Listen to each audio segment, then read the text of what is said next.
Entre midi et science est un rendez-vous mensuel qui est organisé à la Galerie Reca. L'objectif est d'accueillir des scientifiques, des experts pour nous éclairer sur un sujet de société. L'objectif est justement d'avoir un argument scientifique, un fait, pour faire la différence entre ce qui pourrait être une croyance, une opinion qu'on peut retrouver, ou une fake news, c'est-à-dire une fausse information, qui sont véhiculées sur Internet en particulier. Aujourd'hui, on va s'intéresser à ces applications et ces codes que l'on retrouve de plus en plus sur nos aliments.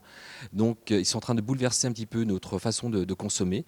L'idée aujourd'hui est de savoir, en s'appuyant sur des avis d'experts, sur le travail des scientifiques, pour savoir si finalement ces données, ces informations sont fiables, sont indépendantes et vont nous permettre peut-être de mieux manger.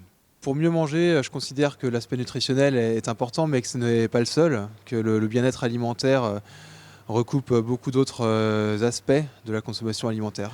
À notre disposition, on a un certain nombre d'outils scientifiques. Alors, il y a les outils sur la recherche en nutrition, sur l'équilibre de certains régimes nutritionnels et le déséquilibre d'autres régimes. Et puis, il y a des outils basés sur ces données scientifiques, comme le Nutri-Score ou certaines applications qui d'ailleurs se basent en particulier sur ce Nutri-Score. La thèse que nous défendons, c'est d'une part que c'est une notion très relative, les préconisations sont souvent très variées et pas toujours très scientifiques, et d'autre part que cela devient une préoccupation majeure du français. Nous le voyons dans tous les sondages que nous faisons, nos adhérents, nos sympathisants accordent une très grande place à la qualité de leur alimentation et surtout aux risques qu'ils peuvent courir du fait de leur alimentation. Les outils, vous parlez peut-être des applications, il y en a un très grand nombre qui ont toute la caractéristique de ne pas être très rigoureuses scientifiquement parlant, tout simplement parce qu'elles s'appuient toutes sur une base de données qui n'est pas vérifiée, complètement vérifiée.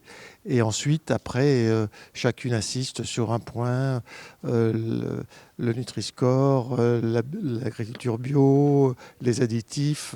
Donc, chacun peut trouver son bonheur dans le paquet d'applications qui existent. Alors en tant que chercheur, on essaye de voir déjà comment les personnes prennent en main ces nouvelles applications qui sont apparues il y a vraiment peu d'années. Comment les gens les utilisent, les adoptent, les abandonnent éventuellement. Quel effet ça a sur leur vision de la nutrition, sur leur régime alimentaire effectif.